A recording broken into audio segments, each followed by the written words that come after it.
Well, hi, and thanks for joining me in my shop. I'm going to continue on with this radio now, and we're at the point where we're going to check the alignment on it. And a couple of interesting observations here. I'll just show you a couple. One is on the schematic, it shows a loop antenna, and as I've looked at this radio, I haven't seen a loop antenna anywhere in here until I looked very, very closely, and there it is. There it is. Kind of tucked. Gee, I wonder if that comes out. Kind of shoved into the cabinet here. I don't think it'll come out. Causing me a lot of headaches because the wires are so short.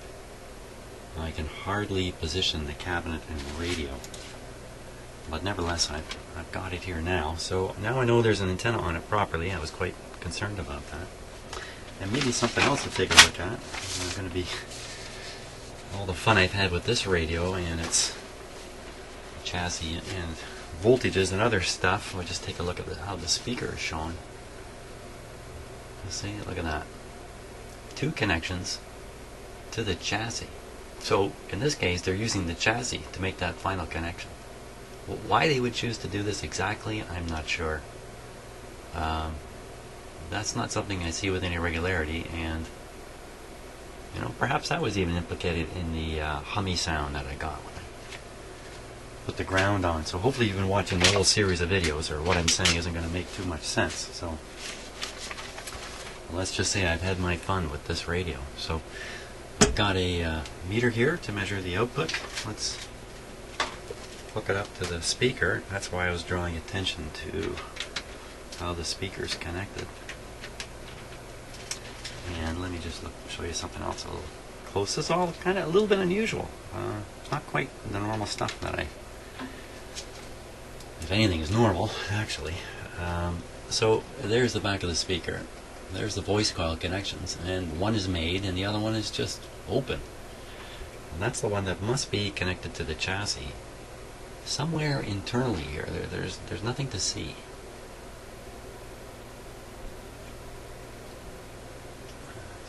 No, so there's the down in there, the very light voice coil leads, and you can see it does come up. Yeah, there it is. Comes up and connects to that terminal, but the terminal doesn't connect to anything. So it must be the speaker itself is grounded internally, where you can't see any particular wire or anything related to it, but that must be the way it's done. So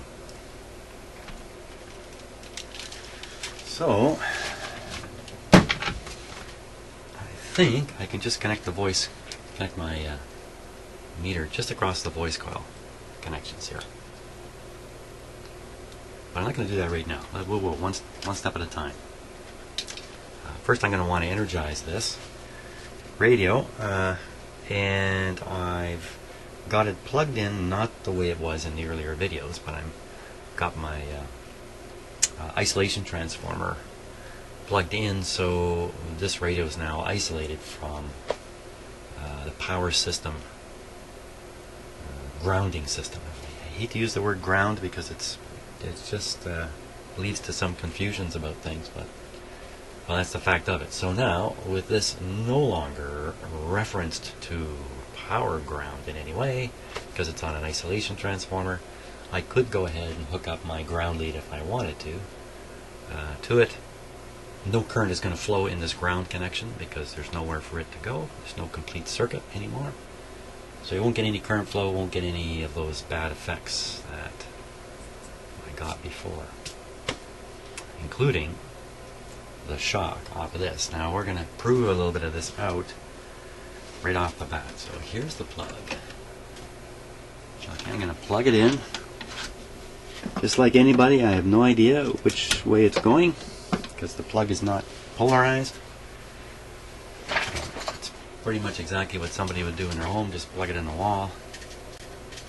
And as you know, one way or the other makes a big difference in exactly where the 120 volts relative to power ground shows up. But again, I'm using an isolation transformer, so there is no grounded side to the supply anymore.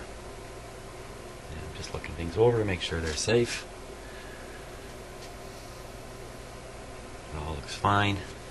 Just make sure the volume's down. Not completely down, just up a little bit. And I think we're ready to switch on here. Okay. There we go. Now I've got it on restricted power, but I'll put it on full power when we go to start the actual alignment. And I don't think the alignment's going to be terribly easy. I have to get at the top of these two cans, which you can't see so clearly right now. So that's easy. It's the bottom side, which looks to me to be almost impossible to get at. Yeah, I wonder if they drilled some cabinet holes for a screwdriver to go through.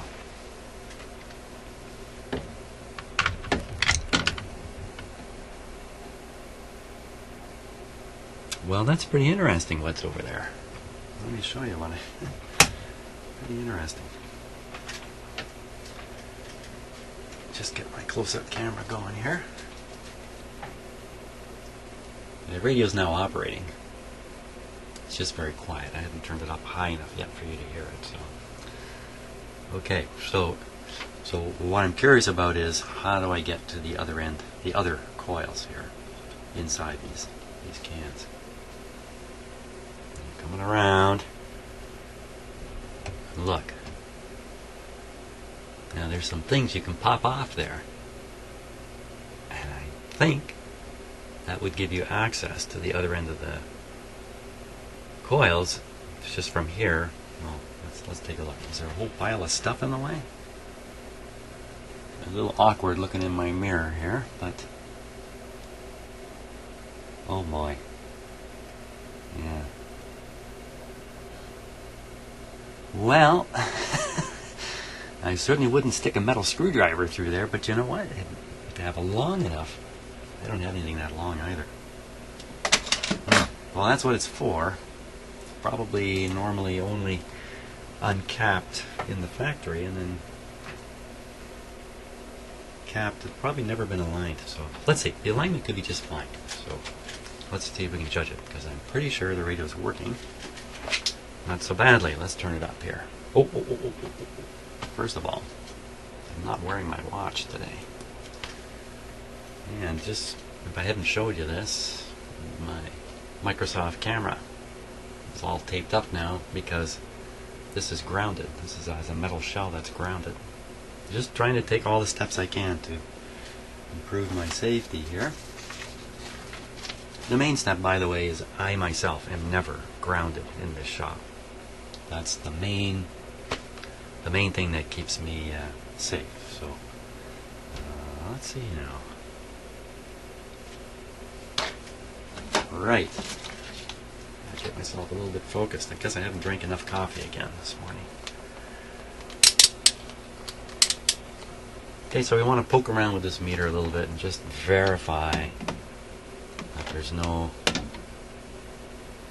dangerous voltages on here. There really shouldn't be any. Okay, so first of all, chassis to ground. Okay, so that's a connection that's reading the voltage between the chassis of the radio. Let me try another spot here. So that's the kind of voltage I would get across me if I were grounded. Let's say I took my shoes off and stuck my sock feet on the floor and then touched the chassis of this radio. I get 3 volts. People can't feel 3 volts.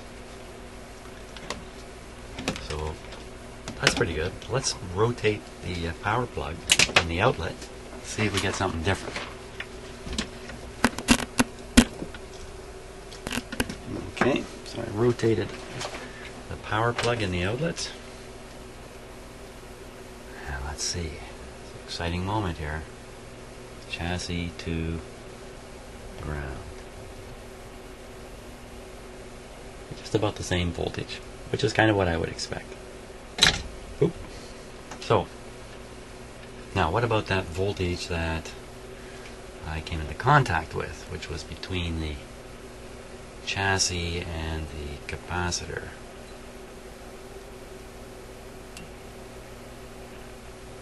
I see nothing. rotate the plug again back.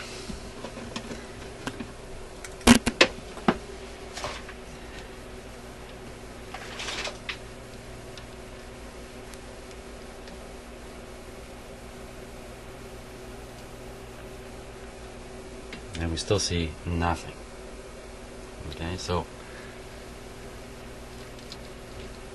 by eliminating the ground from the electric supply to the radio, by not plugging it into a standard outlet and using an isolation joint,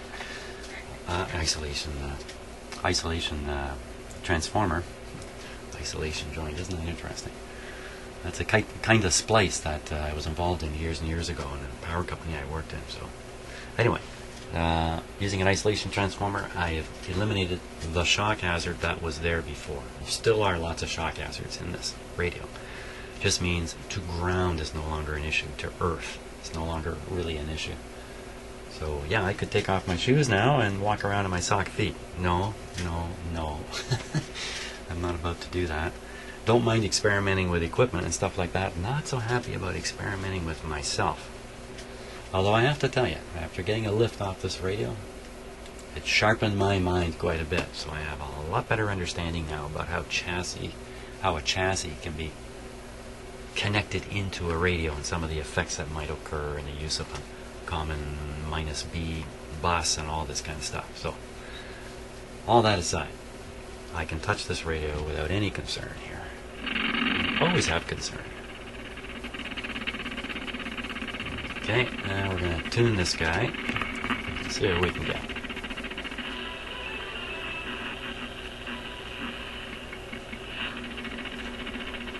A little awkward here. Let me.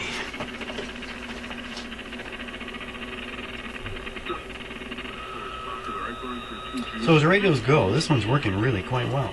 They really, and I think it's because of a properly tuned loop antenna.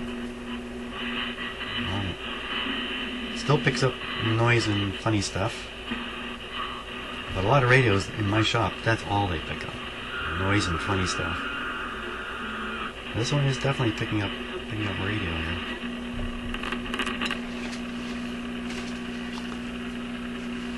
And I do have it connected to an external antenna too, so that's probably why it's really working pretty good. Okay, so we're going to check the IF. I'm just going to tune to an apparently quiet spot here. There's really nowhere where there isn't some kind of signal on the AM band in this shop, but that'll do.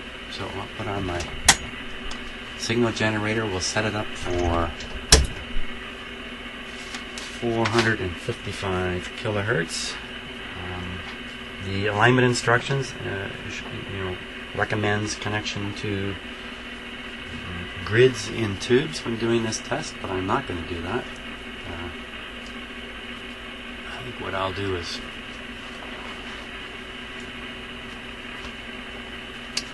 oh my gosh, it's almost 10 o'clock. Quickly.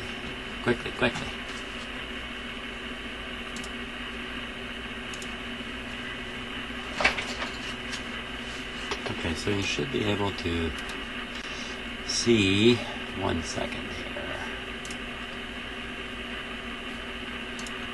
Let's see if I can't fix the situation. Okay, that's a little better. There you go. So you can see the frequency we're dialed into, and you can watch me over here on what I do with the radio.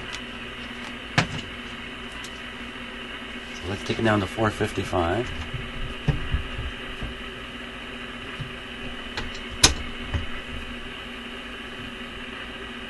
Okay, we shouldn't really be picking it up yet. I haven't done anything to make the signal generator show up.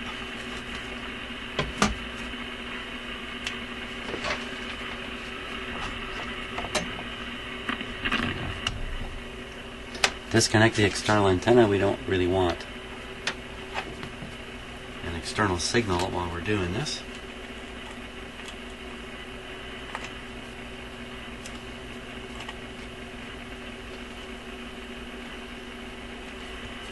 So I'm just going to use the spare loop antenna to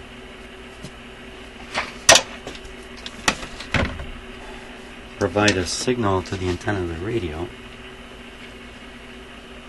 This is my signal generator output here.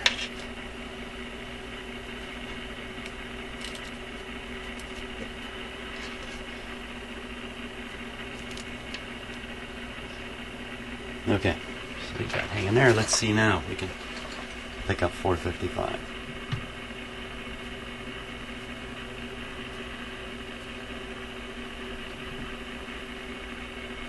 I don't think so. So we need to increase the coupling between this antenna and the antenna in the radio.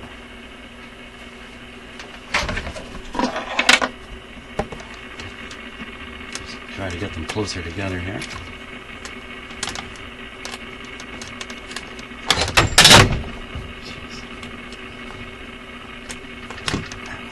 Either. Okay, let's try that.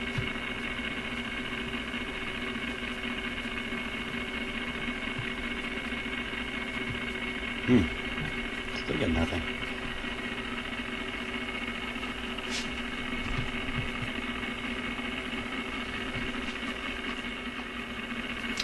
Okay, so I've had to give up on the loop and attach the signal generator directly to the antenna input. Now this is not really necessarily the best way to do an alignment, but this is one way to get that IF signal into the IF circuits of the radio. It's kind of brutal. There it is. Now, if you notice that as I tune across and bring in the signal, the noise kind of disappears. That's a pretty clear sign that I'm activating the AVC in the radio, which makes doing these kinds of alignments difficult. So let's put this right on 455 here. But there's not much I can do about that. There's such a high level of noise in here from literally the computer I'm using to shoot the video and everything else. I can't really get around it, so I just got to be conscious that this AVC effect may be happening. Now, let's try these. I have to get a pretty small screwdriver here.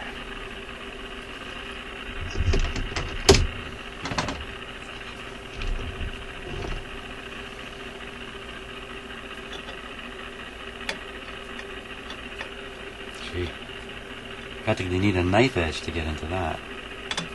Wow.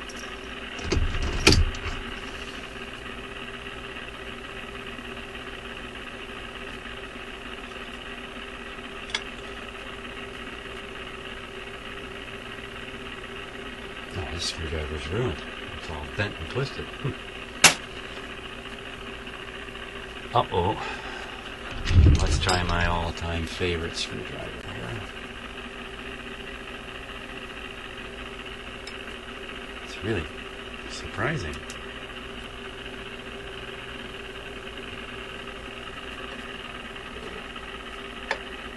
Wow.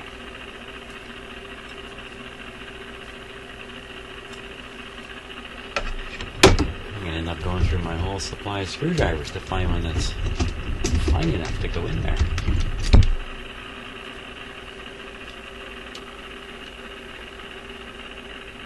Okay, that's got a bit of a bite. Now, one of these is the first IF and one is the second IF. You're supposed to start with the second IF, work your way back. Probably won't make any difference in this radio because it's tuned quite well, obviously, already. L8 and 9. L8 and 9.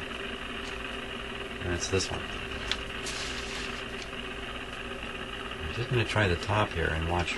Oh, let's get our meter going. Get the meter going.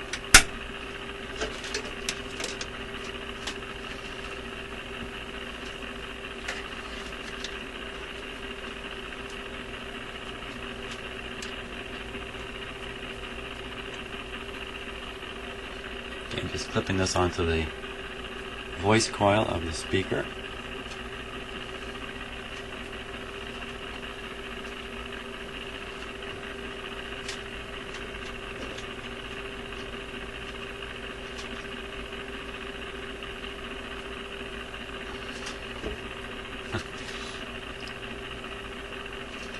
Okay, so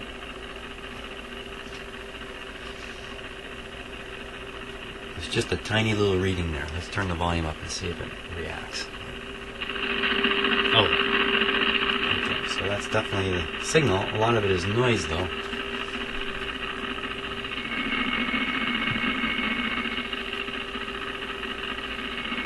Yeah, this is why doing this and causing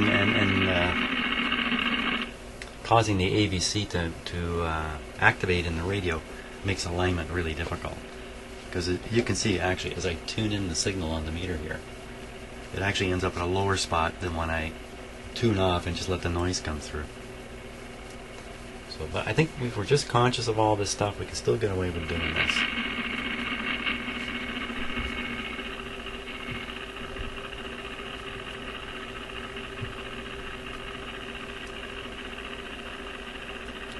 Okay. Screwdriver, where'd it go?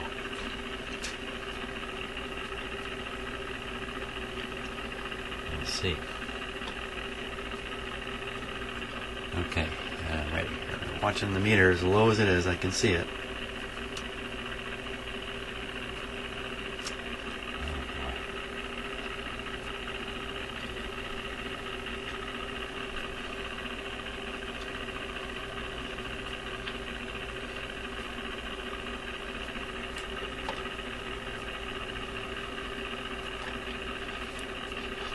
Yeah, seemed just fine there.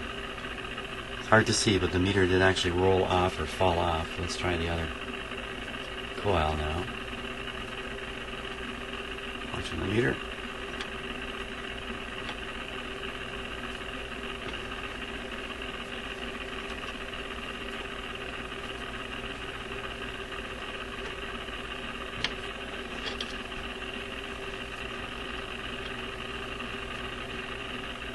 Not going as well as I would like it.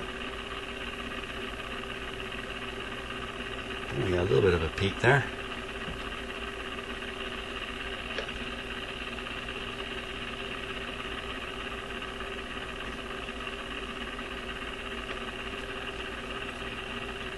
Very, very slight improvement. Now, the question is, should I risk trying to adjust the bottom of these two cans? You know, I don't think so. This was virtually tuned correct. I don't think there's much benefit to me trying to get a screwdriver into the bottom of these two cans, only to find out that in fact they're peaked well enough. We've heard the radio operate. I will take a look at trying to tune the capacitor there. And that one would be, I don't want to change the oscillator. I just want to change the antenna, which is C17. C17 is the capacitor, the side of the capacitor.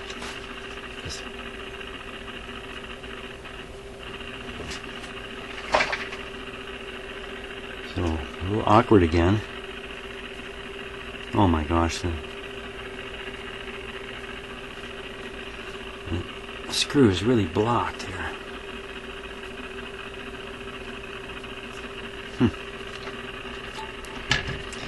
Boy, I tell you, this radio has really been at no end of challenges here.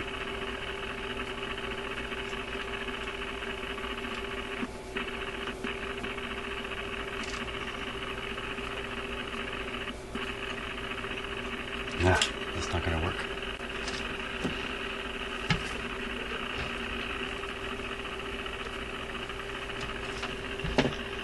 Well, let's see, if we put the radio back in the cabinet,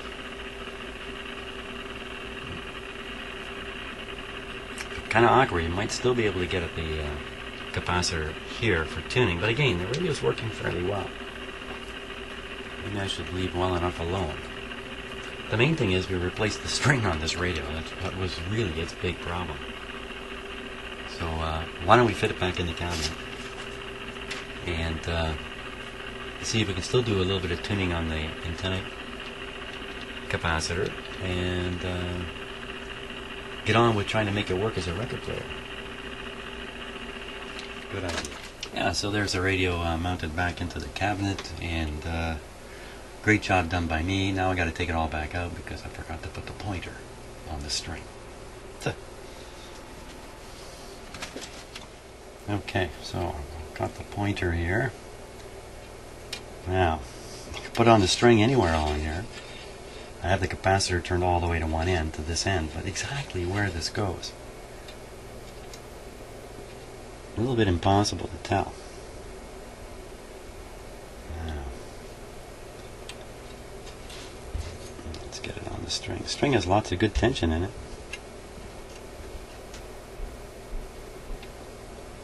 How am I going to get this right? I'm going to have to...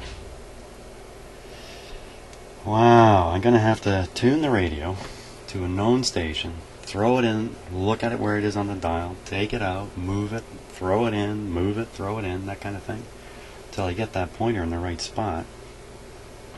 And then I've got to freeze the pointer onto the string without losing the spot. Lots of good challenges here.